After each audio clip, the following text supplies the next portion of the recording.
This is Fearlessly Fertile. Welcome to the Fearlessly Fertile podcast, episode 336. From 6 failed IVFs to a Christmas miracle naturally. Super Cat and Francois' story. Loves, I'm so excited to be here with you this week with another testimony of triumph from one of my miracle mamas and miracle papas. And this story is extraordinary. All of these stories of success are amazing, but this one includes a Christmas miracle. And if you are losing your faith, if you're worried this is never going to happen for you, turn this episode up, bookmark it, download it, do whatever you have to do to never freaking forget it. Because you are going to hear that Super Cat and Francois, the cards were stacked against them. Super Cat was even told she needed a gestational carrier and a donor egg. But as you are going to hear, this amazing Quebecois couple was able to turn it all around. And they're going to share exactly how they did it. So here is my interview, an amazing conversation with Super Cat and Francois. Well, so why don't we start off, you two, by you sharing a little bit about how you found yourselves on this journey. Of course. So I'll start. So we met during the pandemic. And at that point, I was 35, kind of like desperate to find the right guy and start having a family and everything. And I was already planning to freeze my eggs because I was single and 35, but everything shut down because of the pandemic, including fertility clinics. So, but that was still on my mind. But when I met Francois, we talked very early in our relationships that we wanted to have kids, and we decided to still go on with freezing my eggs, like as a plan B for maybe a future baby, because I wanted to be very sure that it would work. And it was also a good opportunity for us to secure, in a sense, a second baby. Yeah. And then to try naturally for the first one. And that's how we worked. You know, isn't it funny how, I mean, we'll get into the story more, but Isn't it crazy how life just works out? How we get surprised along the way about like how our story is going to unfold. Yeah, but I think it's true, but in a good way, but sometimes in a bad way as well. Because when, as you would say, like I'm very like a type A control freak, recovering perfectionist. You're not recovering. You're still in it. I'm trying to recover. And so for me, freezing my eggs was kind of an insurance plan for us, because since it was my biggest dream, I really wanted to have 2 kids at least. But the little that we knew, we like going to fertility clinic, we kind of fell into a vortex of fertility problems because contacting them, they started to give us all the clues about the fact that my fertility wasn't maybe that good at that point. So we kind of started our journey to parenthood and to baby making with the idea that it would be hard, because I already knew all my numbers and stats and everything, because the plan was to freeze the eggs. So we froze the eggs, and then we tried for 6 months naturally. But then they were like, come back because you'll need us for the rest. So it was kind of negative from the beginning for us for that part of our life. But I was clearly on board from the get-go, and so why wouldn't you be, Francois? Look at her. See her, she's amazing. But my wish to have children, though, wasn't as existential than Catherine. Catherine, it's basically a life goal, and I was really supporting of that. And then it grew on me, of course, with the months and the years. And as Catherine mentioned, we were a relatively young couple at that stage. But with our age also, being, in a sense, a late couple, it made sense to to go forward with that plan, because we both knew what we wanted in life in a partner, and we both found it.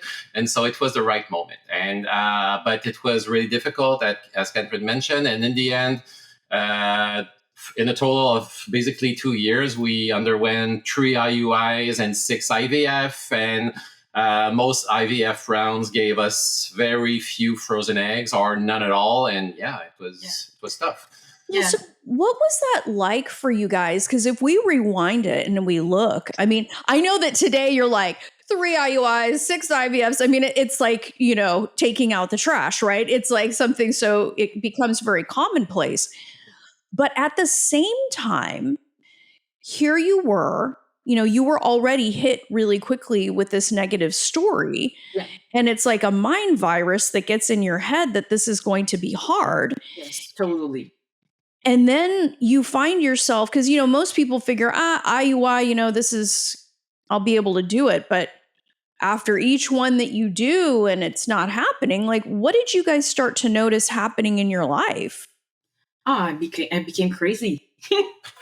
It's like all my life, not all my hours, because I was working, but like most of my day was about thinking about what's the next step. What should I do? What should I read? What should I try to make all this better, easier, more effective, more. So, I did yoga, I did acupuncture, I did physical therapy, psychotherapy, I took Chinese herbs. At some point, Rosanna was taking, I think, like 250 vitamin tablets a month.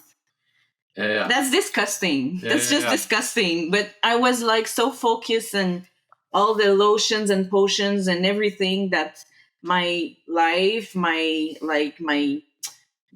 day to day was like filled with appointments. And Catherine is a research journalist, so she basically earned a PhD level education in all of this thing. But in the end, she figured all of this out. So, Francois, qu'est-ce que vous pensez? Like, what did you think about all of this? Like, because here's this beautiful woman that you fell in love with and you're going to have a family with, and she's taking 250 tablets a month. Well, when that lady wants something, she gets it. And I know. And 99% of the time I'm on board. And so it's great. Of course, it was a struggle. We needed to do all kinds of stuff. And I don't even mention the injections. We removed the plastic in the house. We bought air filters, water filters. But in a mindset kind of sense, I'm kind of complementary to Catherine on that. I'm a very calm person. I'm not really stressed out. And so that's in all kinds of ways in our couple, that's how we work. And she goes forward and she fights for stuff and she's really motivated, but I'm a calming and rational person on the side that grounds things a little bit. Yeah, he's way more grounded than I am or than I was. I'm still trying that. I'm still trying to be more. Yeah.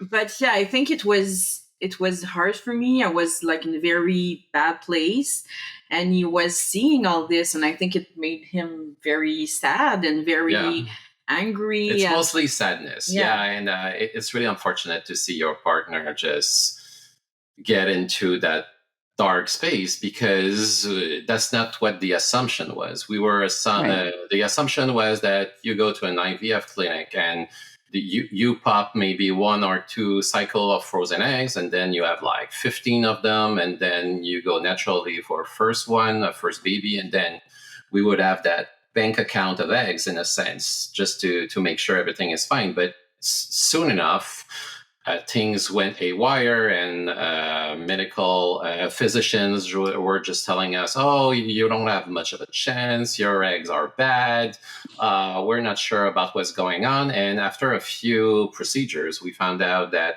they were at a loss, basically. And we exhausted our resources in Montreal, and we went to upstate New York. We went to the US in general. We went to Ontario. And yeah, it was all a big quest, and it's difficult to remain grounded. Wow. Well, so what was that like for you guys? Because they were at a loss, so there was no diagnosis. No. Because we still don't. Because we still don't. We have no idea what and happened. because the numbers were not bad, like my FSH, AMH, AFC were not that bad. My numbers were okay as well. And when we had egg retrievals, I would have many eggs, but they wouldn't fertilize, so they would not make embryos. So 4 of our 6 IVF cycles, we had 0 embryo.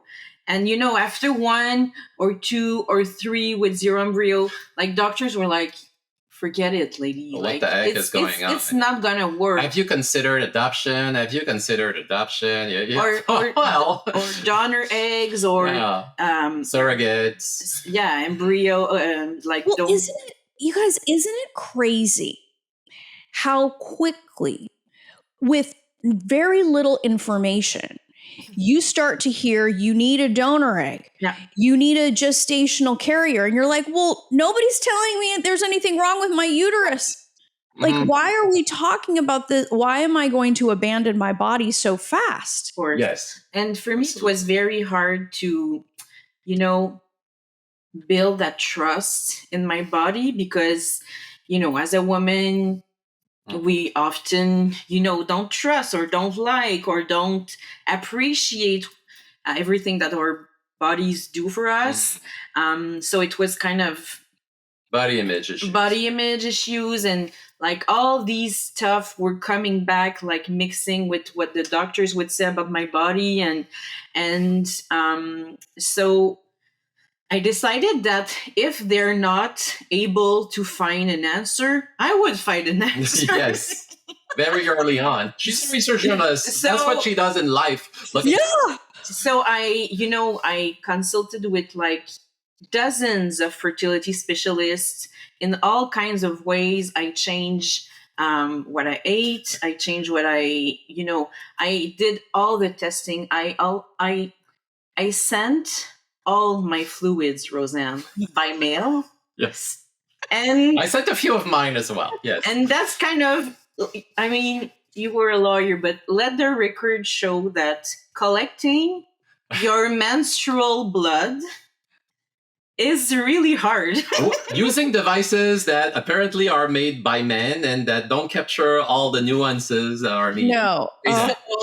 So I sent things to Europe, I sent things to the US, and I was like, I want to find an answer because like unexplained infertility, for me, it was just like laziness. It doesn't cut it, exactly. It was like, you're too lazy to find an answer, I'll find one. I'll explain it, yes. Yeah. Yeah. Well, I love that you guys woke up to this because my husband and I had the same diagnosis. And I was like, you gotta be kidding me. My husband's 5 years younger than me. Get that, Francois? And I'm like, and I feel, I'm physically, biologically young, like I felt alive. And I'm like, I just can't accept that this is true. But the funny thing was, yes, you're right. I was a prosecutor, but I had learned to give my power to people in white coats. And that's not like, it's nothing against them. It's just, I didn't realize I wasn't a research journalist in the same way. Like I thought if somebody had MD after their name, they knew better than me. Sure.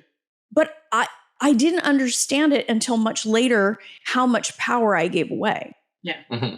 And when I started to work with you and do your programs, I really started to talk to them and, receive their informations in a very different way. And and sometimes I would even say like, no, I'll step in there. I don't want to know that. I don't want to know I have like 5% chance my embryo will work. I don't need that. We've been told this before, and it doesn't matter. We want a baby at the end of the day. Like we'll do it anyway. So just find something else. I also think that your baby squad was really empowering, and that all the like the tens of Facebook groups you subscribe to. And at the end, one of the main takeaways of these groups, I think, is that you need to advocate for yourself. You need to fight. And you really need not to take what they say for granted. And there are millions of physicians, and they basically have one different opinion on everything. And then you need to pick the right one. Mm-hmm. Yeah. Well, I mean, what you found, and what I'm so grateful that you found, is that you have just as much of a chance of being right as they do, because nobody knows you like you. And at the end of the day, they go home to their children. Yeah. Yes. So you have to do what you need to do to go home to yours, right? Of course. And nobody's ever going to fight for your dream harder than you, because it's very easy to just say, 5% chance. Forget it. I mean, in my world, I mean, you know me because we coach together. I mean, I'm like 5% chance. Let's go. Yeah. Yes. You know, I mean, because you also heard of the women who come to me with 0% chance, and they're holding babies naturally today. And it's not as if we didn't give them the tools. I mean, with many of these doctors, physicians, we were giving them like 600 pages documents with all of our records. They had the opportunity to see everything. But I think at one point, physicians were just like, oh my goodness, this is really a tough one. And they just try stuff. Yeah. We figured out early on that after some while, they just try stuff on you. Yeah. Basically. And also like you were saying, like 5% chance is better than 0. And the only embryos that we had, because we usually had 0 embryo, but the only that we had were day 3 embryo, because day 5 are better, but we only got day 3. And some of the specialists would say, day 3, that's like garbage. And I was like, a day 3 embryo is better than 0 embryo. I mean, we fought so hard for these. Come on. Like it's better to have something than nothing. Yeah. So well, I think this brings us to a place where we can say they know what they know. Yeah. Great. You know what you know. Yes. Great. Yeah. And, so what did you guys start to do? Because at some point, with all of those quote unquote failures, it's really easy to want to give up and say, hey, I'm the only one that believes this. So why don't you share a little bit about how we met? Because that is an interesting plot twist. So I was, it was going very badly. I was shooting in all directions, doom scrolling, and I was like, and I was in total fear, and like I would wake Francois up at night, like asking him in like at 3 a.m. what if we don't have a baby? What if it doesn't work? And I was like always like super stressed out and consumed about this. And I remember after one failed IVF round, we basically had a discussion about, is this too much? Does it still make sense? And basically I told Catherine that I know it's your dream, and I don't want to be the partner on which you basically become some kind of bitter person because you abandon your dreams, and this will not happen on my watch. Yeah. So, yes. Oh my gosh, Francois, do you have brothers? Do you have brothers? And like, there's women here that might want to be part of your family now. Because So, yeah, he was the best. He was like always by my side, but still I was... But it's still hard. It's still a lot of weight to pull. So one of my friends was your client on the Mob Squad, and she introduced me to your podcast and then your books. So I started to like seeing such a difference in my energy, in my empowerment, in my motivation. And I was like, always, if it's not a hell yes, it's a hell no. So like every day I would like tell myself like all these things that you're saying in your podcast and even your before book. you went in the program. It was even before. Some differences already. And then you came to Montreal during your world tour, and we got to meet you, and and I felt in love with your energy, and I was like, after that, I was like on drugs, and I've never done any drug before. Drugs. But I was like, oh my God, I can do anything now that I know Roseanne. So, and you know, after a couple of weeks of that very big energy, you know, some of other bad news happened, and you know, it kind of like toned down a bit, but I discovered that you were doing the full throttle program during the summer, so I decided to attend that, and it really like it was a 90 days that not only changed my fertility journey, but I think like my life. Yes, and it was the days that she was actually doing the thing instead of doing a couple of days all at once, because sometimes she was running late. But the days she was doing it, I see her whole mood and motivation changing. Yeah. So I know it made a difference. And I think also that it's different fighting from a place of despair than from a place of hope. Yeah. And I never doubted her determination. She's a very determined person, but it's really different fighting from those two different stances. Oh, that's such an excellent point, Francois. Like I that's exactly the case, because when you're fighting from fear or lack or scarcity, it's mere survival.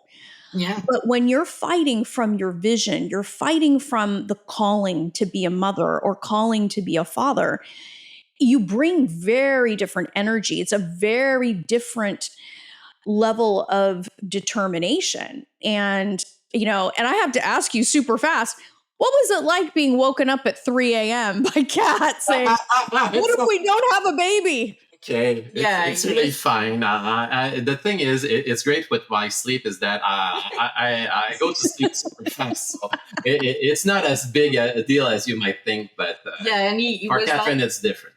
He was always like, I prefer that you wake me up. That you don't sleep and like be alone with all your I'll take that emotions. Moment. So yeah. Oh, that's so, you know, I remember it's so funny that you guys shared that, because I remember doing the same thing. Like, you know, just waking up with anxiety and terrorized that this dream that I had, and I would have to go to court in the morning. So I had to get it together, you know, and but I would be so afraid. So I think that there are going to be so many women that can relate to that, because, you know, but don't do what you did and share it with Francois. Like I think that was such a smart thing. So we meet in Montreal. Yep. You do the program. Francois notices that you are less crazy. Or maybe we're still a bit crazy, but in a good sense, the good crazy sense, you know, still super motivated, still super on mission, but from a different place. Yeah, I think I was more in a not fun, because it's not fun, but you know, I was trying to have fun in different aspects of my life. Yeah, it brought balance. Balance. Yeah, I tried to like build something else that wasn't like only baby related. Mm-hmm. It's okay if we take some ice cream from time to time. Yeah, it's okay to have a vacations. It's okay to, because I was crazy. Like, it's okay to drink water from I don't know where. You know, it's just at some point I had to calm down and like just believe that that the signs were coming, that my baby was coming, that my baby would not outrun me, because I was going to be 40, and I really wanted to have, and I know you think 40 is young, and it is. But I'm 43, so 40 is young. I started that journey at 36, and when I met you, I was 38, and I decided that I wanted to have a baby by the time I'm 40. So, and Roseanne made you commit to it. Yes, and I really yes. tried in that way, and your program with all the bringing abundance in my life, bringing spirituality back in my life, clarity, good calm, a good bomb squad. Being able to count on your partner also, it's so important. Everything really helped me in different aspects of my life. Mm-hmm. Yeah. Well, and one of the things, because I remember distinctly when the two of you walked into the Ritz-Carlton in Montreal, it was very obvious to me in your energy that the two of you were united. Yeah.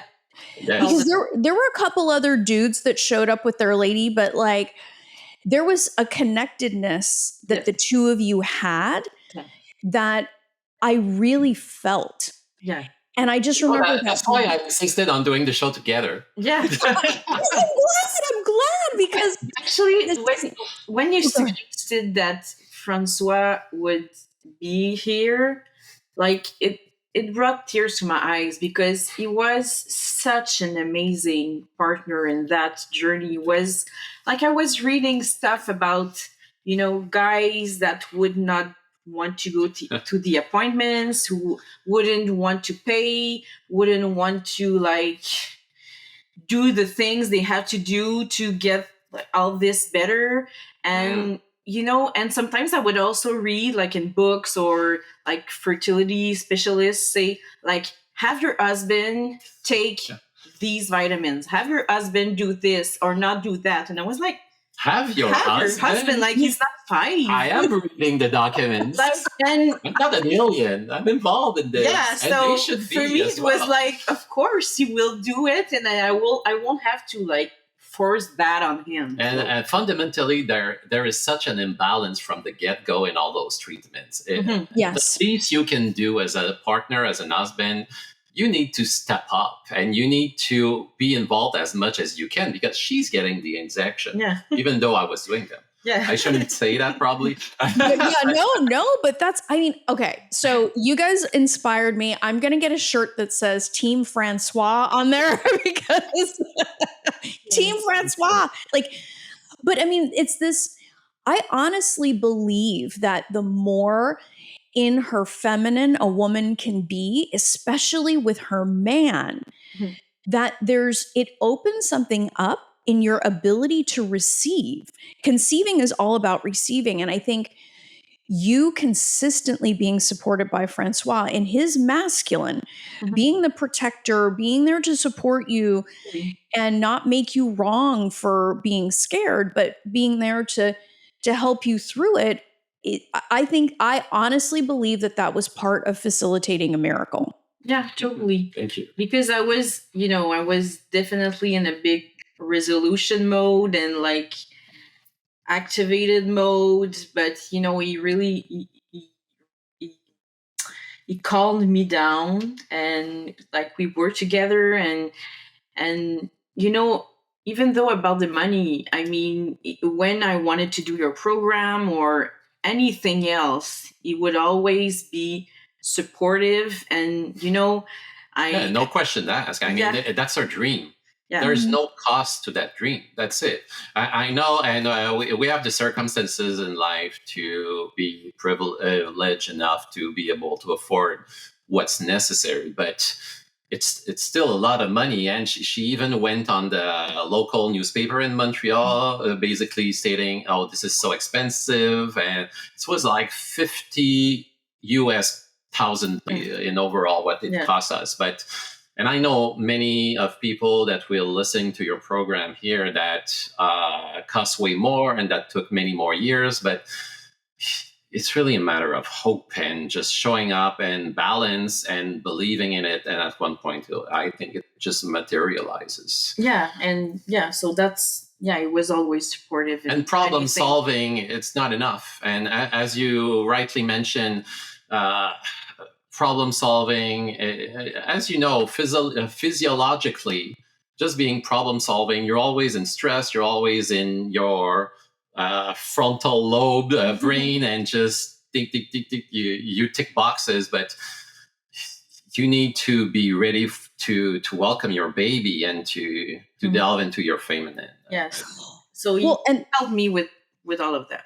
Well, and I think that's such an important thing, is that shift from lack and scarcity into abundance. It's the thing that changes everything, because it's time, money, and opportunity that are representing abundance. But people get so crazy over, who would invest at that level to have a baby. And it's like, somebody that wants to, like we spend money on things that don't matter all day. Yet, why would we ever criticize somebody for directing resources to things that they really care about? Yes. Yeah. And who cares? You'll make that money 10,000 times over because you're so happy with your life. Like it's, so I think you guys are highlighting something that's very important is, and a lot of people on this journey, they play not to lose.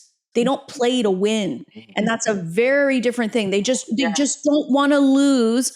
And it's like, why are you here? Mm-hmm. You're here to live a big life, whatever that means for you, right? And to live your life, not to continue to be small and make excuses. I mean, and the two of you are a shining example of what happens when you don't make excuses. Yes. And I think one of the greatest example of that in our life is that after I did your program last summer, I had kind of a hard fall with like another IVF cycle that didn't work, and all kinds of stuff coming up. And with work, I needed to go for a month. It was a very crazy fall of 2024. And at the end of the fall, we decided that we needed a break. We needed to have fun, and we wanted to enjoy Christmas time in New York City. And so we looked at the prices and the hotels and everything, and it was like super pricey because it was like the big time of the year. So I said to Francois, well, maybe we should go after New Year, and like the trees and everything will still be there. And it was like, what's the point of going to see Christmas trees on January 5? Yeah, that's sad. So it's totally sad, Francois. Like, it's not even the same. It's like the fake Christmas, right? Christmas. So we said, okay, like we'll go when it's time to go, and YOLO. we'll pay like double of what it's supposed to cost. And double New York is a lot. Is a lot. So we decided to go and to enjoy a beautiful vacation in New York City and see all the decorations and Catherine is a big Christmas fan. Yes. So yeah. So and we did Christmas tours, and we ate cookies, and we did all the fun stuff. All kinds of fancy restaurants, not really caring about what we were eating. Yeah, and eating New York City bagels with gluten and cream cheese and everything. So, and we had a beautiful vacation, very fun, very relaxing, very just beautiful, and we conceived our baby there. Yeah. Yes. So if it's not a proof of that abundance and, just like fun, a relaxed mind, a fun time. I know it's not just that, but it's all of it, Kat. It's all of it. it's so, I have to stop you because it's like you're painting this beautiful picture of who you allowed yourselves to become. Yes. And I don't want that point to be missed because it is not just you going to New York. What did you two do? Yes. What you two did was start to believe bigger. Yeah. Your relationship got stronger. It did. When you felt the desire to go on a trip, you have amazing Team Francois jump in and say, we're not going on January 5th. What's the point? We're going to go to New York and enjoy ourselves. It's taking a stand for what you really want, not what you could settle for. It's not the same. Yeah, and but still, we were still doing the things and all the problem solving. We knew in New York when to try and conceive. Yeah, of course. It's not stupidity; it's faith. Exactly. It's balance. It's being faithful to the dream. Yes.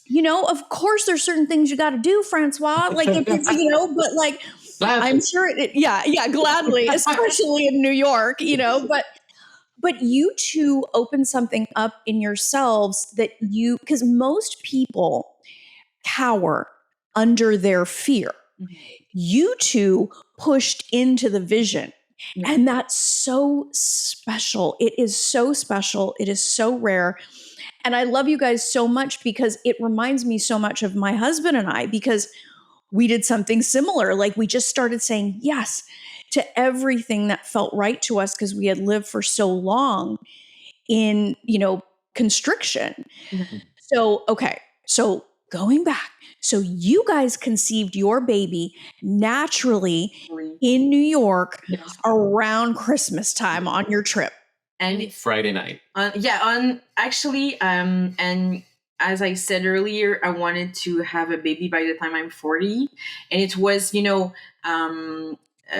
November and December were coming, and I was like, okay, I'm 9 months away from being 40. So maybe my dream will not happen, but I'm still working on it. It's okay. It's okay. So we went to New York on December 13th. Friday the 13th. Friday the 13th. And I was born Friday the 13th. So it was kind of always like Actually, for Catherine, it's a lucky number. Yeah, it's a kind of lucky number. So, and we conceived on Friday the 13th of December, exactly 9 months away from my 40th birthday. So, it doesn't stop there. And the most beautiful part is that 2 weeks after Friday, about 2 weeks later, after December 13 was December 25, which is Christmas morning. And I decided to do a test just in case. And it's Christmas morning, right? Christmas morning. You never know. And it was positive, and it was my first ever positive test. And I was going like into the shower, and I saw with my eyes that the two lines or the plus and like I put my pajama back and I started to run because we were at my. She shouted so hard that she woke up my in-laws. We were at my parents. No, my in-laws, like your parents, and like they thought I had just had a bad news or something, and I was like, oh my god. And it was everything positive. was closed, but we found one pharmacy that was still selling until noon tests, and we did like 4 of them. And because I wanted believe it. I wanted to have more proof. So I bought a lot of tests, and they were all positive. And it's just like a Christmas miracle. Yes. Yeah. I mean, we just told you on the same day. Yeah. I remember all of this, but I remember thinking to myself, Cat, you got to take us back to that moment. Yeah. You're in the shower. Yeah. You glance over, you see the 2 lines, and you're putting your pajamas back on. What was going through your head? I know you were screaming. Francois said you were screaming very loud, but what were you thinking? I was I would pay so much to know what exactly went through her head at that exact moment.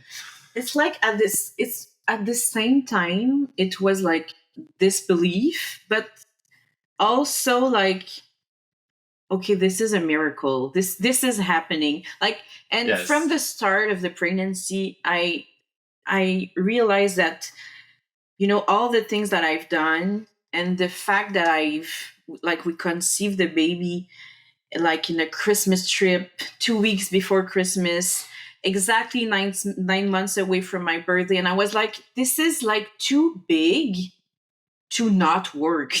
It's too much of a coincidence. Yeah. Right? So at the same time, I was like super like, this is incredible. I cannot believe this. But at the same time, I was like, yeah, okay, I can believe this.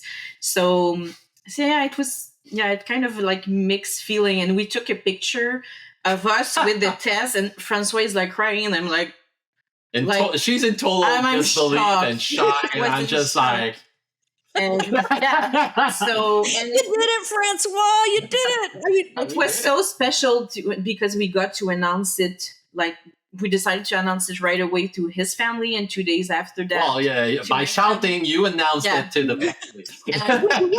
So what did the grandparents say? Did they freak out when you told them right away? We're like, okay, it's Christmas morning, but we already just have like the best gift ever. And yeah, it was just like, they were so happy and said, oh, we went to the cemetery and pray like to our parents that are departed, and like they heard us, and yeah. So it was just like beautiful.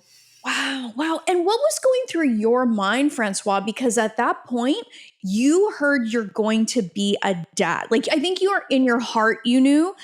But what was it like for you to have this kind of confirmation that, yes, you are stepping into fatherhood? Well, you just said it. It's stepping up, but in a different way. We've been working on the kid like basically for 3 years before we got the news, so it wasn't that much of a surprise that I was going to be a father one day. But this is all really concrete, and we started planning soon enough after the vacation. Of course, we waited for the Christmas period to settle down a bit, and of course, we were really like super happy, but also in a little bit of disbelief. So we were prudent in our hope at that stage, because many people also lose their kid at that stage. So we waited for so long that we wanted to take baby steps into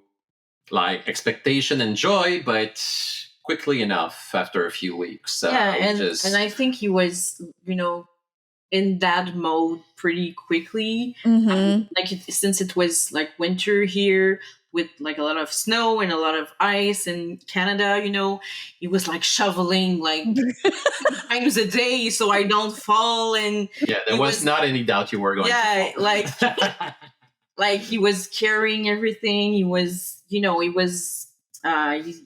I went to the gym. I subscribed to the gym because you need the muscles for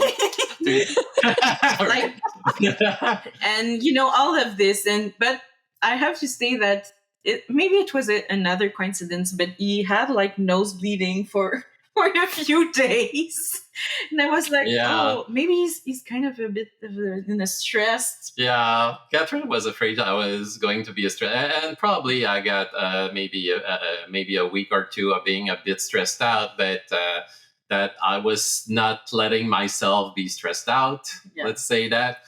But what I described also about the baby steps was mostly for Catherine, because being an hopeful person, I mean, I was telling her all of that, but in my heart of hearts, I knew it was happening. I didn't doubt this was happening also. And at that point, I read your fearlessly pregnancy was the the fearless pregnancy, and that really helped me a lot as well.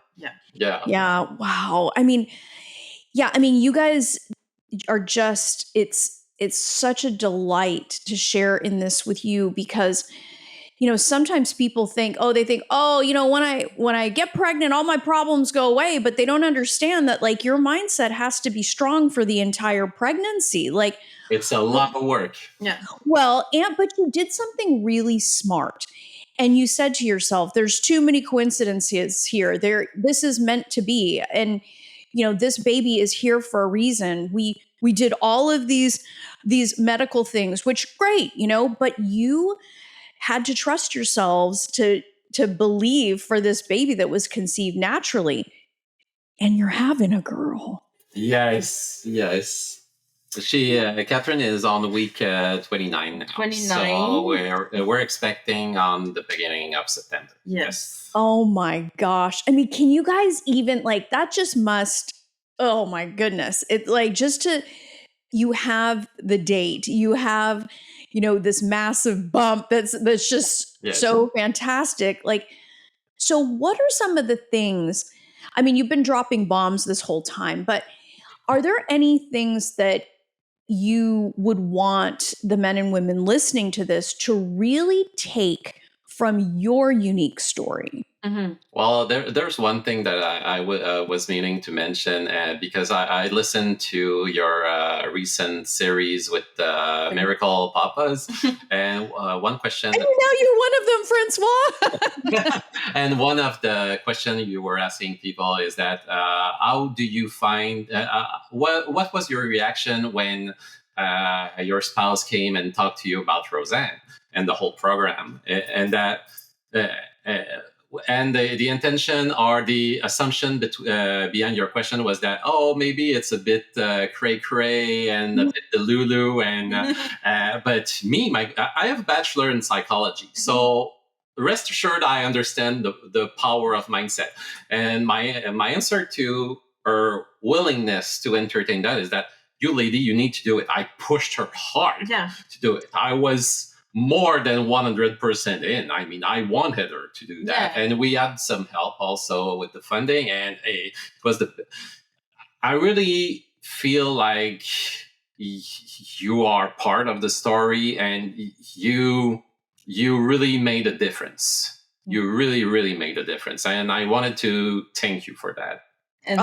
And maybe you want to, like, people that are listening to, like, subscribe and well, you can go the length that you guys want to go, but for sure understand that you guys need to have balance in your life, and that doesn't mean letting go of the whole checklist and all the to-do lists. Yes, you need to go through the oops.